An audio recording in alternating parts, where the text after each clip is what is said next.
Un saludo cordial a los seguidores de la tarde del Otún. Les habla Leonardo Franco Arenas. Hoy estamos en magnífica compañía. Hugo Castro Ríos, un personaje de ciudad, una persona que se ha abierto a pulso en muchos sectores. Es líder en su segmento poblacional y aparte de eso es un periodista que está en todos y los mejores eventos que se realizan en Pereira. Una persona muy dateada. Bienvenido, Hugo. Leonardo, muchas gracias por esta invitación a este espacio. Es un placer compartir con usted en este momento aspectos importantes de todo lo que nos relaciona a la vida personal y periodística y todos estos temas. Bueno, Hugo, ¿de dónde es? ¿Dónde nació? Yo soy de un pueblito de Risaralda que se llama La Celia, el paraíso entre montañas. Ahí nací y viví durante 22 años de mi vida, mi infancia, mi adolescencia y el inicio de mi juventud. En La Celia. En La Celia. En La Celia. De ahí pasé a la Virginia y otro tiempo y ya el resto de tiempo acá en Pereira. En Pereira, bueno. Hugo, cuéntenos su núcleo familiar, ¿quiénes lo componen? Somos, bueno, o éramos mi padre, mi madre, un hermano y yo. Mi padre murió en el 2004 y ya estamos mi mamá, mi hermano y yo, que yo vivo con mi mamá y mi hermano vive en un pueblo que se llama Santuario, Risaralda. ¿Todavía vive allá? Sí, él vive en Santuario. Ah, bueno. Hugo, y a ver, ¿cómo ha sido esa experiencia de vida? ¿Cómo ha sido como ese proceso? Yo lo conozco a usted hace algunos años, desde el Imparcial. ¿Cómo ha sido como ese proceso de vida? Bueno, yo nací en La Celia, en la parte urbana, pero mi padre, que era de raíces caficultoras, nos llevó a una finca muy bonita de una vereda de indígenas, el Tambo. El Tambo, sí. De hecho, de niño tuve la experiencia de encontrar por ahí en las cafeteras hachas de indígenas, se encontraban artesanías indígenas. ¿Pero se enguacó entonces? Sí, había muchas huacas en esa vereda. Luego, pues estando ahí en esa vereda, por las cuestiones de estudio, yo me fui de la abuela a vivir en el pueblo y por ello viví un tiempo y estudié hasta que tuve un accidente. Y a partir de ahí ya pues viviendo en la zona urbana, todo en la parte urbana. Okay. Hasta ahora. Sí. Bueno, en este proceso de vida me imagino que todas esas experiencias le han servido para replicarlas y aprovecharlas hacia la sociedad, hacia la comunidad. Sí, claro, es como varios elementos de vida. Hasta los 13 años del accidente, una vida normal de niño, corriendo, jugando, disfrutando de poder caminar, de muchos espacios. Del accidente hacia acá, otro estilo de vida. Unos 2 años muy críticos de depresión, de no creer nada de la vida, de odiar inclusive a Dios. Porque yo tenía un sueño de niño. Bueno, tenía plan A, B y C. El plan A era ser sacerdote. Pero aún sigue con ese sistema, ¿cierto? Sí, Siempre sí. tener 2 o 3 o 3 planes. El plan A era ser sacerdote. Yo jugaba de niño, más que todo era hacer procesiones y a hacer misas y cosas de esas. A los 5 o 6 años recuerdo eso. La otra era ser futbolista, portero. Y me gustaba mucho escuchar el periodismo y meterme en las conversaciones y mi abuela me regañaba y decía, no, es que pronto yo puedo ser periodista. Y en ese plan C fue que se fue dando para que yo llegara a ese tema hasta este momento. Hasta ese momento. Entonces, a ver, ¿y eso del sacerdocio era por convicción o por fe o por qué era? Sí, algo que me nacía a mí porque a mí no me enseñaron la religión, mis padres. Ellos no hacían pesebre, no celebraban Navidad, pero a mí me gustaba. Inclusive cuando estaba ya en el colegio, que fue mi accidente, yo era un niño muy particular porque yo madrugaba más de lo normal para ir a la iglesia antes de ir al colegio. Entonces todos los días era la devoción. Recuerdo que entrábamos a las 7 y yo madrugaba a las 6 a la misa. Y estuve en la infancia misionera, pero era un gusto que me nacía a mí, no era que me hubiera enseñado ni nada de eso. Entonces era una convicción espiritual más que por el nivel de vida de los sacerdotes. Eso sí, no, era un tema. Entonces cuando me accidento yo le cojo rabia a Dios. Y como le ocurre pues que yo quería hacer las cosas y Entiendo, sí. sí. Sí, exacto. Bueno, ese es un tema Sí, profundo. bien duro, sí, bien duro, bien fuerte. Bueno, superado eso entonces, ¿cómo arranca usted de ahí en adelante? ¿Y cómo son esos primeros pinos en la parte del periodismo, pues, por llamarlo de alguna manera? Yo me accidenté y como le decía, quedé 2 años que no, o sea, en stand-by, que no quería nada, no quería ni salir de mi cuarto. Recuerdo a un señor líder de la serie que ya murió, líder social, espiritual, me ayudó mucho a conversar conmigo y me animó a volver a estudiar. Ya en esa época, como no podía hacer educación física, normal como los demás compañeros, entonces recuerdo con mucho cariño a un profesor que me dijo que entonces yo cada 8 días, los miércoles, que era la educación física, escribir un artículo sobre deportes y que antes de iniciar la clase yo lo leyera, yo expusiera y ya todos me daban su opinión, cómo les pareció, y ahí empezó el gusto por él. O a despertar lo que pensaba como niño. Claro, esa práctica sencilla te despertó como ya esa inquietud ya más profunda sobre eso. Ahí llegó el plan C. Yo ya escribía, leía cuando eso salía el Nuevo Estadio. Sí. Me informaba mucho sobre el periódico, leía el periódico, muy buen lector en ese tiempo de periódicos y me gustaba ver noticias. Así hasta que ya pues hice una parte del bachillerato, llegué a la Virginia y las puertas están abriendo, el universo abriendo puertas, ya me abrieron puertas en Azúcar Estéreo, la emisora comunitaria de la Virginia. Ahí tenía un programa sobre temas de discapacidad y deporte paralímpico. Recuerdo muy bien que el programa se llamaba Risaralda B, Escucha y Camina. Era el nombre del programa y hablamos de puros temas de discapacidad. Y cuando eso la jornada de fútbol se jugaba todo el domingo, todos juntos. Sí, sí.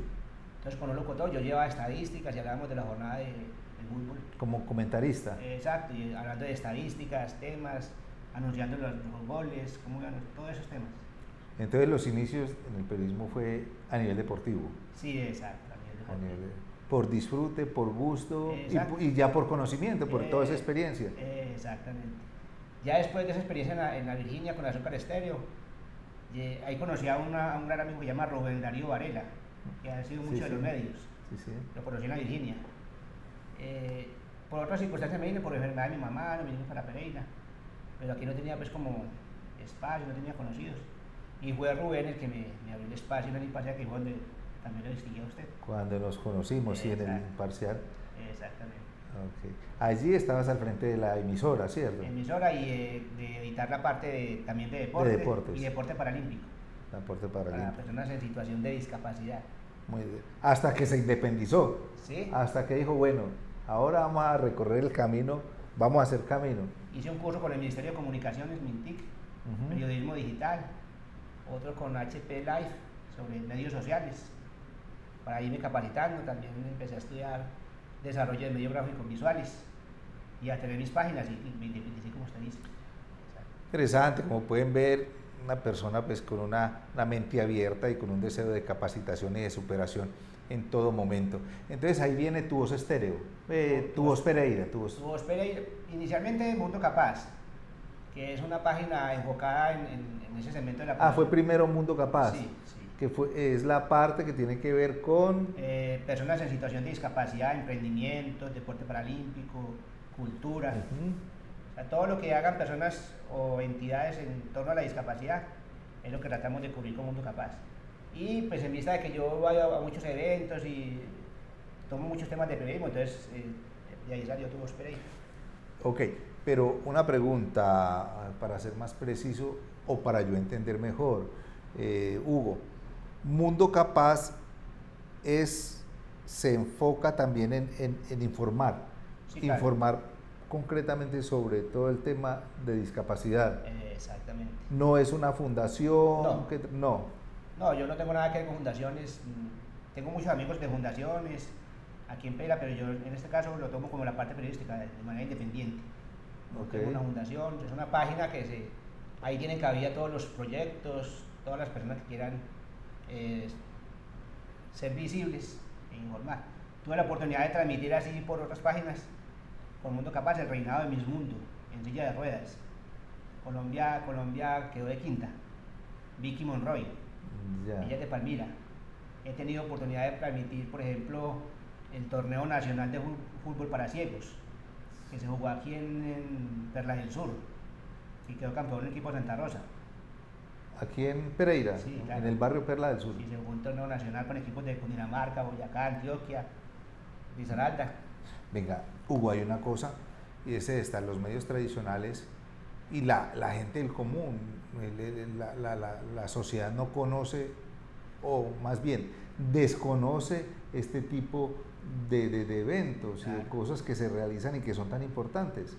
Sí, de hecho, si usted puede ver cuando se juegan los Olímpicos, después de los Olímpicos están los Bien. Paralímpicos. Igual en los Y nacionales, los nacionales, paranacionales. en los panamericanos, Pero la prensa tradicional se enfoca en lo convencional, en lo en convencional. lo olímpico, nacional, pero no toman en cuenta paralímpicos, paranacionales.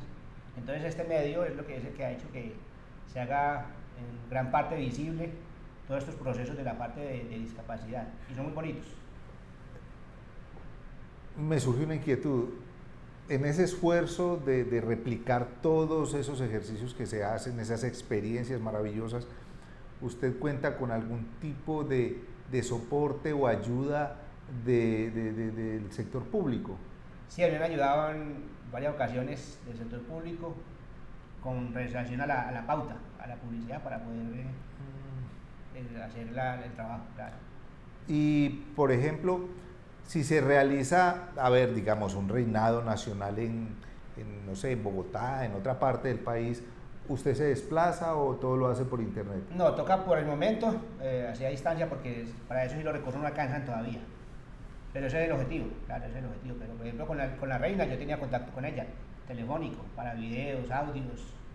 En ese caso he tenido contacto con ciclistas que estuvieron en el Mundial de Bélgica, que el tándem, son ciclistas ciegos. Que el ciego va en la cicla en la parte de atrás y el guía va en la parte de Sí, adelante. sí. Entonces yo con ellos consigo audios, me mandan videos, informo. Igualmente cuando se jugaron los Paralímpicos de Japón, tenía contacto con el entrenador de la selección Colombia de bocha. Él me mandaba en exclusiva videos y audios para informar, para escribir. Y alguna pregunta. Existen unas federaciones también de estos deportes paralímpicos, Sí, claro. ¿cierto? Sí. Entonces la pregunta es, ¿y desde estas federaciones no existen la forma de, digamos, a las personas como tú que van divulgando todo esto de que los patrocinen y los lleven a esos eventos, los acrediten y los lleven?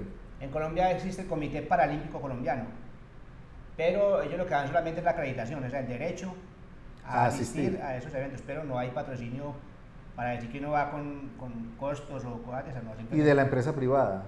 De la empresa privada he empezado a tener un apoyo, por ejemplo, estos días me dieron una silla eléctrica, de una empresa privada, pero todavía no ha habido recursos, sin embargo nos están dando los espacios de a poquitos y ahí vamos dando a conocer el trabajo, y el proyecto es ese. Muy interesante, demasiado interesante, y es un, ¿cómo te lo dijera? Un segmento demasiado amplio, demasiado Sí. grande. Contando las personas que van envejeciendo, que llegan a un estado discapacitante, somos alrededor del 14% de la población en condiciones, en situación de discapacidad, y deportistas son muchos, y hay unos casos impresionantes de personas con discapacidad que practican el deporte de manera élite. También en la parte cultural, aquí hay grupos de teatro, por ejemplo, en Pereira, Sí. de personas con discapacidad cognitiva. Hay proyectos de emprendimiento como cafés incluyentes, como el de la Florida, o dos en Santa Rosa. Y toda esa información sobre esos casos de éxito, sobre todo lo que está haciendo, eso lo encuentra en la página de Mundo Capaz. Mundo Toda esa Capaz, información está ahí. la tenemos en Facebook, la tenemos en YouTube, en Instagram y en TikTok. Ahí tenemos toda esa información y para que la analicen, miren, observen, apoyen y vean cómo es posible lograr muchas cosas a pesar de las circunstancias. Hugo es el TikToker, ¿cierto? Sí, La bueno, persona que está ahí al frente de esto. Es un ejemplo de vida, definitivamente. Bueno, hablemos de Tu Voz Pereira. Sí, como se cubre también diferentes temas de ciudad y de región, y no quería involucrar pues, la página de inclusión como con otros temas, entonces toma para información general tu Voz Pereira, y ahí es donde cubrimos eventos políticos, sociales que se dan en la ciudad. Claro, mantiene muy bien dateado, porque evento político de trascendencia en la ciudad y aún fuera de la ciudad. Recuerdo esa ida a Quinchía. Aquí en Chile, A sí, Quinchía claro. con una experiencia. Ahora quiero que nos cuente un Exacto. poquitico de eso. Hugo es la persona que está mejor dateada. Allá en todos esos eventos lo encuentra uno. Hugo, ¿cómo es esa experiencia? Con sus colegas? Todo es un proceso, Leonardo, de irse ganando espacios. Al principio acá me veían así como raro, ¿no? Ujú. Porque es que la persona en situación de discapacidad, en la mayoría de los casos, tiene que ganar en el espacio trabajando doble. Cierto. Tiene que hacer un doble esfuerzo para llegar a hacer lo que hace una persona convencional. Entonces a veces no es una silla de ruedas a uno, si era capaz, en qué situación viene. Ujú. Pero a medida que va pasando el tiempo y uno va siendo constante en el trabajo, algo que lo apasiona a uno, porque uno tiene que gustarle eso también. Yo, por ejemplo, a veces estoy dispuesto y se me olvida cuando estoy en entrevista, todo se me olvida, todo me pasa el tiempo cortico. Ujú. Entonces los compañeros ya van viendo eso, me voy ganando espacio y ya tengo una gran cantidad de amigos, no solamente de colegas, como usted, sino también de amigos en el medio. Amigos en el medio. Bueno, y ahí hay campañas que yo he visto desde Tu Voz Estéreo.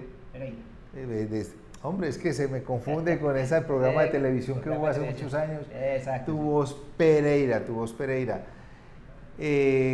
Sobre diferentes temas, como bien lo decía él, en todos esos espacios, y es una de las personas mejor dateadas en la ciudad en temas políticos. Hugo, cuéntenos un poquito cómo está ese ambiente político aquí en la ciudad, en el departamento.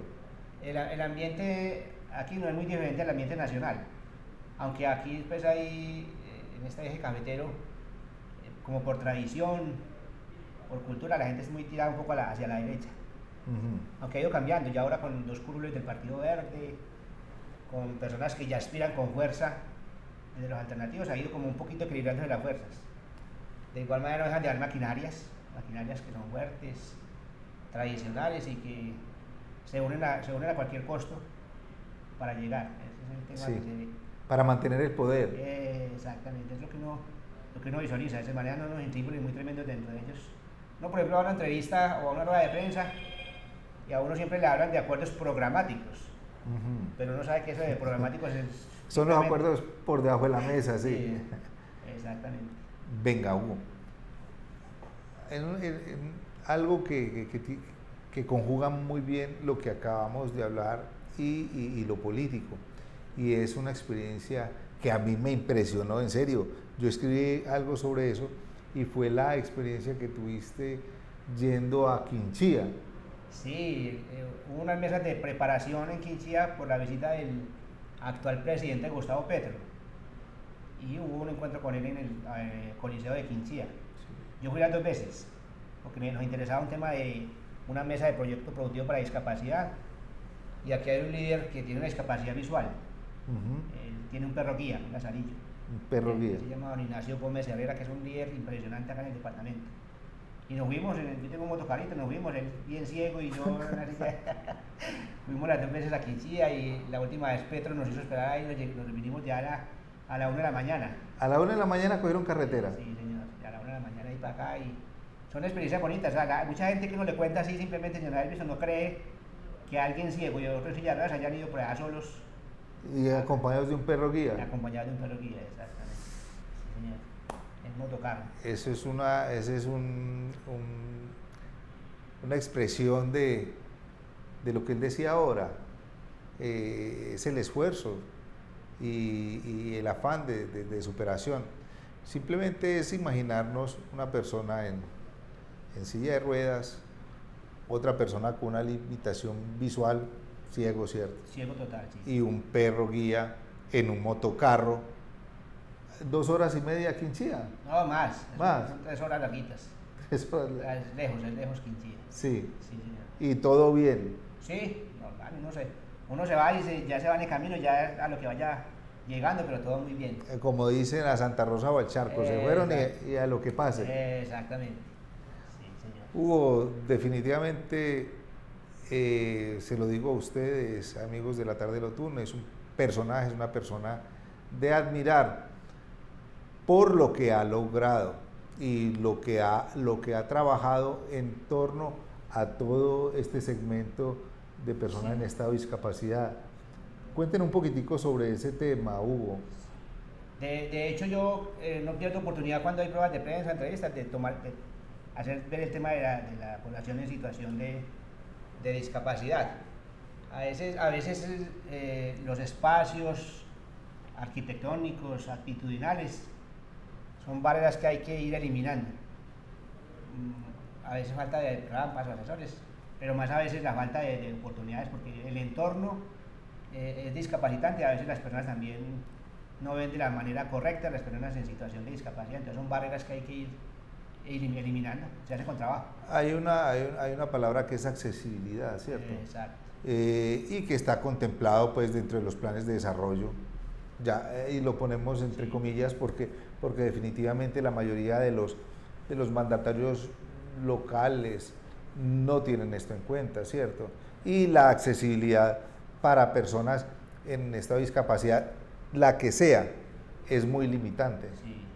Aquí en Risaralda hay un municipio que se está constituyendo en referente, que es Dos Quebradas. Dos Quebradas, por ejemplo, tiene ya el 100% de semáforos inteligentes. Son semáforos diseñados para personas ciegas. Tienen un sonido que ellos entienden para poder pasarlos en el momento que están en verde o para cuando están en rojo. Y Dos Quebradas tiene el 100% de esos semáforos. Además de eso, ahora en el plan de ordenamiento territorial que se discutió, quedó un capítulo exclusivo para las personas en situación de discapacidad y todo lo que tiene que ver accesibilidad, educación, trabajo, adecuación de espacios antiguos. Por ejemplo, en el plan de desarrollo de ordenamiento territorial de Dos Quebradas quedó una parte donde dice licencias de adecuación, es decir, estructuras antiguas que no tienen esa parte, tienen que hacerlo y la alcaldía da la licencia para que lo hagan. Ok, me sorprendió en estos días un informe que hiciste desde la Carder. Sí, Saga, exactamente. Imagínate, una de las entidades más importantes del departamento, ¿cierto? Que maneja recursos demasiado importantes y con estas limitaciones. Ocurre con frecuencia, Leonardo. Ese de la Carder es una experiencia porque pues, nos invitan a ruedas de prensa. La primera vez fui a escalas y muy difíciles para subir. A la segunda vez que fui, le hicieron también en el segundo piso, entonces ya hicimos un video de ese tema hablando y entrevistamos al director de la Carder hablándole del tema. Lo que se ha logrado hasta el momento es que hagan las ruedas de prensa en el primer piso, pero con el compromiso del director que la adecuación a la institución se va a hacer. También ocurrió estos días, no sé si vio usted en el Consejo de Dos Quebradas. También, sí. Que hay una plataforma que hicieron, pero se dañó y ya, quedó ahí. Abandonada. Y en estos edificios altos, por ejemplo, en el Palacio Nacional, que hay unos accesos en los cuales... En el Palacio Nacional hay semáforo, ascensor. Pero la mayoría del tiempo mantiene dañado. Esa es una queja que también interpusimos ante la alcaldía porque va uno muchas veces y en el primer piso lo que puede hacer ahí porque para arriba, semáforo dañado, porque es muy antiguo. Hugo, y en andenes.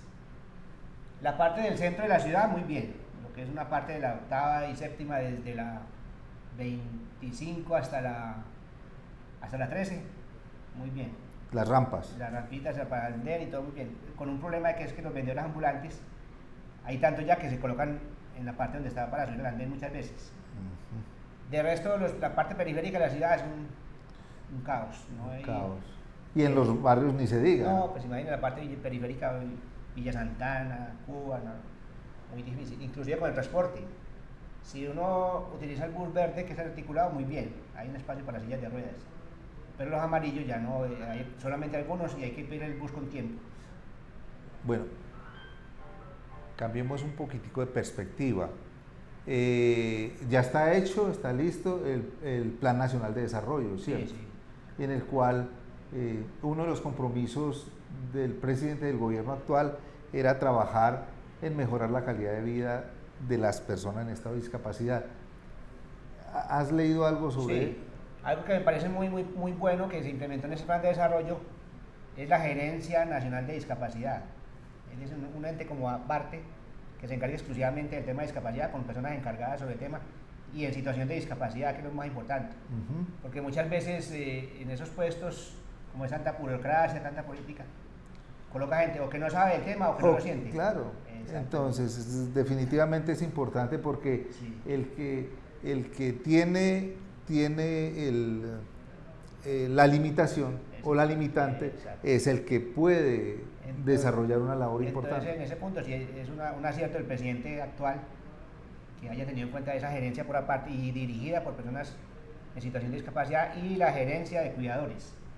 Porque muchas veces se ve solamente a la persona en situación de discapacidad, pero detrás de él hay cuidadores, sí, gente que está que gasta toda la vida al lado de una persona con discapacidad. Entonces también se ha tenido en cuenta ese tema. En el gobierno pasado estaba todo listo para que se hiciera la ley de cuidador. El presidente la objetó por recursos económicos. La volvieron a pasar, esta vez ya se discutió en el Congreso. El presidente la sancionó, pero quitándole esa parte de los recursos económicos porque por ley tiene que volver a pasar y discutirla para meter ya la parte económica, pero claro. ahí van en el proceso. Y te hago una pregunta. Hay un nuevo ministerio que está creado, el Ministerio de la Igualdad. ¿Esa gerencia está incluido dentro de ese ministerio? Pero la gerencia ya está lista. Ya está lista, ya está operativa. Exacto. Ya hemos tenido reuniones virtuales con ellos, ya hay una ruta de trabajo para estos 4 años. Hugo, y aquí en el departamento y aquí en la ciudad, ¿quiénes lideran esos procesos? Aquí la gobernación creó un espacio que se llama Observatorio de la Discapacidad, donde se recogen insumos, yo por ejemplo mando videos, gente manda experiencias para tener como un insumo, claro, y hay una parte en la Secretaría de Desarrollo Departamental que está dirigida exclusivamente al tema de discapacidad. Ahí ya han tenido espacio muchas personas y se ha ido poniendo en marcha, Leonardo. Pero a ver, seamos realistas y no nos digamos mentiras. Muchos de los programas y de las iniciativas que se tienen desde estos entes públicos no pasan de ser un saludo a la bandera, no pasan de ser la parte cosmética, de que lanzan con todos bombos y platillos un programa porque están de moda, porque sirven para su imagen y más en épocas de elecciones o preelectorales, pero que realmente no cumplen con su función o no llegan realmente a esos objetivos que se han trazado. Aunque en este caso lo destaco es porque en esa parte de discapacidad hay una persona que es don Ignacio, que es invidente, que tomó la iniciativa. Y su compañero. Y ya está frente a ese tema. Entonces están yendo a todos los municipios, creando los comités municipales de discapacidad, mirando lo que realmente sirve, lo que no. Entonces sí hay un proceso, se inicia un proceso serio. De hecho, en Balboa es el epicentro nacional de la NUC para discapacitados, Asociación Nacional de Usuarios Campesinos para Discapacitados. También. Ya se formó. Vea, pues. Exacto. Entonces es un trabajo que, como hay una persona que le duele el tema y lo siente, ya ha empezado a rodar. Que si tiene pies y cabeza ese programa que me enteré hace unos días de empleo para personas en estado de discapacidad, ¿sí será que está bien enfocado o es, como le decía, una forma y un pañito de agua tibia? Ese sí está más complejo, porque como decía una compañerita ayer, es como simplemente para la foto, sí, porque ahí no hay una sincronización correcta, exacto. Sí. Simplemente es un programa ya de la administración de turno, que maquilla muchas cosas. ¿Sí? Claro, cosmética para darse su champú, su imagen, como tú dices, la foto, estamos trabajando en esto, pero realmente no pasa nada. Exactamente. Sí. No pasa nada. Hugo, ¿algo más a ver? No, Leonardo. De sus experiencias de vida, hombre. Habría muchas cosas para contar. Cuéntenos al menos una para terminar, hombre. No, o sea, los espacios que uno se va abriendo trae mucha satisfacción. Por ejemplo, uno va a ver que a nivel nacional ya empiezan a fijarse, por ejemplo, con lo que usted hablaba del empleo. Ajá. Yo hice una nota sobre ese tema y la vieron de Caracol Televisión. Y ayer estuvieron de Caracol Noticias investigando sobre el tema en esa agencia de empleo. Y ya hoy sale una nota sobre ese tema. Claro, yo por ahí lo vi en una nota que hicieron, estabas de espaldas ahí cuando estaba Freddy, cuando Freddy estaba dando la noticia. Ayer fue un avance. Sí. Ya hoy van a tocar el tema más a fondo sobre las dificultades que realmente hay para acceder al empleo. Bueno, para ustedes, amigos lectores de la tarde del Otún, ahí lo tienen, es Hugo Castro Ríos, el líder de Mundo Capaz y Tu Voz Pereira. Una nota final, Hugo. Leonardo, no, agradecerle a usted, hermano, por este espacio, por estar siempre pendiente de estos procesos que visibilizan de una gran manera la población en situación de discapacidad e invitar a las personas a que lean medios alternativos como la tarde del Otún, que realmente se centran en el tema importante que es social, sin sesgos, para informar de la manera correcta. Y felicitaciones también por su medio de comunicación. Muchas gracias, Hugo. Para todos ustedes, nuestros amables lectores, un cordial saludo y hasta una próxima.